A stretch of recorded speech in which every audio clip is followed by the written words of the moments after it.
Bonjour, j'espère que vous et vos animaux allez bien. Aujourd'hui on se retrouve pour une nouvelle vidéo et donc dans cette vidéo j'ai décidé de vous faire comment convaincre ses parents d'adopter un cochon d'Inde. Enfin bref, moi j'arrête de parler et je vous souhaite un très excellent bon visionnage.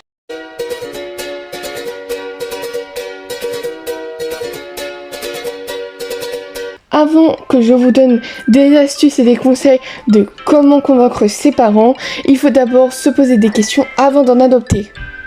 Le cobaye est-il pour moi? Le cochon d'Inde est un animal exigeant et qui attend beaucoup de son maître ou sa maîtresse.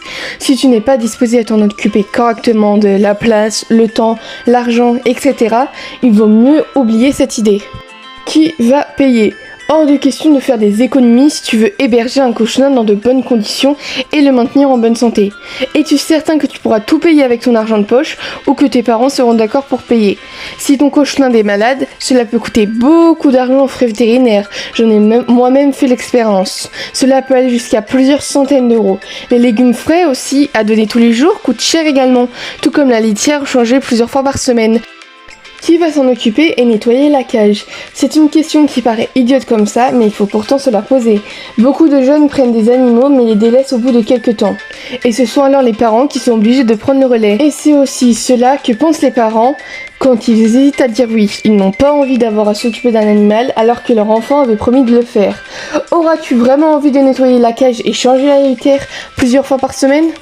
Suis-je prête à m'en occuper pendant environ 4 à 8 ans? Alors qu'un hamster ne vit que 2 ans environ, il faut compter au moins 3 fois plus pour un cochon d'Inde. Il faut que tu sois vraiment sûr de vouloir t'occuper de ton compagnon pendant toutes ces années.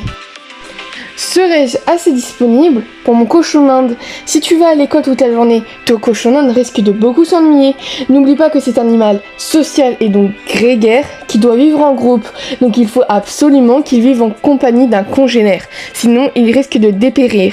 Et prendre un deuxième cochon d'Inde, c'est avoir une cage plus grande, comme par exemple un enclos extérieur ou une cavy cage, et dépenser 2 fois plus en litière et en nourriture. Si ce n'est pas possible, il faudra passer plusieurs heures par jour avec ton cochon d'Inde quand tu es à la maison. Comment faire pour les vacances? Que se passera-t-il au moment de partir en vacances ou en week-end par exemple? Est-ce que tu pourras emmener ton cochon d'Inde avec toi? Est-ce que là-bas tu pourras lui trouver la même nourriture? Et si tu ne peux pas l'emmener, qui s'en occupera? Pourras-tu avoir confiance en cette personne?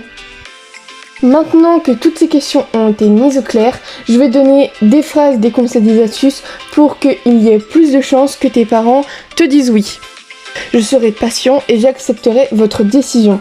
Tu peux toujours leur poser la question régulièrement, mais il ne faut surtout pas de forcing. Tes parents risquent de s'énerver et ça se passera mal à chaque fois que tu aborderas le sujet. J'en ai moi-même fait l'expérience. Et si tes parents prennent du temps avant de dire oui, ne ramène surtout pas de cochon d'Inde à la maison sans leur accord. S'ils sont mis devant le fait accompli, ils seront très en colère et verront qu'ils ne peuvent pas te faire confiance. Ils risquent même de donner ton cochon d'Inde ou de mettre dans un refuge. Ce n'est pas du tout un risque à prendre car n'oublie pas que la vie et le bien-être d'un animal sont en jeu. Parle lors de ton projet et attends patiemment leur décision. Tu peux faire un diaporama, une vidéo pour rendre plus attractif et montrer que tu es à fond dans ce projet. J'accepterai les compromis. Si tu veux avoir le droit d'avoir un animal, tes parents te diront peut-être que tu devras les aider à faire les courses, le ménage ou la vaisselle par exemple, ou alors que tu devras avoir de meilleures notes en classe. Et c'est normal. Dans la vie, il faut savoir faire des compromis. Aider à la maison et avoir de bonnes notes, ça fait beaucoup plaisir aux parents. Et ça leur donnera sûrement envie de te faire plaisir à toi aussi et d'accepter d'adopter des cochons d'Inde. Ce n'est pas un caprice. Fais comprendre à tes parents que ce n'est pas un caprice, mais que tu es réellement passionné. Tu peux aussi afficher des photos de cochons d'Inde dans ta chambre, ou montrer que tu en connais beaucoup sur la nourriture, les races, l'habitat, etc. Je serai responsable. Explique à tes parents que tu es conscient qu'avoir des cochons d'Inde c'est une grosse responsabilité. Tu peux leur montrer par exemple que tu as fait un budget pour les dépenses mensuelles, que tu sais où trouver la nourriture et la litière, tu sais comment t'organiser pour les vacances, tu connais un bon vétérinaire près de chez toi. Tu peux aussi faire tout un dossier qui détaille ton projet. J'ai fait des économies de la place. Si par exemple, tu veux mettre tes cochons dans ta chambre, il faut trouver l'emplacement où les mettre. Car si tes parents voient que tu n'es pas prête pour accueillir un animal, manque de place, désordre, ils risquent forcément de dire non. Si tu veux mettre tes cochons hors de ta chambre, comme le salon ou encore ta salle de jeu si tu en as, il faudra que tu envisages déjà où les mettre. Car des cochons d'Inde ont besoin d'un grand espace de vie et donc la cage sera bien sûr imposante dans la pièce où tu auras décidé de les placer. Pareil pour tes économies. S'ils voient que tu dépenses tout tout ton argent sur d'autres choses et que tu ne les économises pas pour la cage ou le clapier, les accessoires, la litière, ils seront beaucoup plus difficiles à convaincre. Voilà, c'est la fin de cette vidéo. J'espère vraiment que ça vous aura plu, mais surtout que ça vous aura aidé. Avec tous ces arguments, j'espère que vos parents diront oui. La vie avec plusieurs cochons vaut vraiment la peine d'être vécue, croyez-moi. Mais n'oublie pas qu'avoir des cochons c'est une énorme responsabilité. J'espère que cette vidéo vous aura plu. En tout cas, moi je vous dis à très bientôt pour une nouvelle vidéo. Bye bye.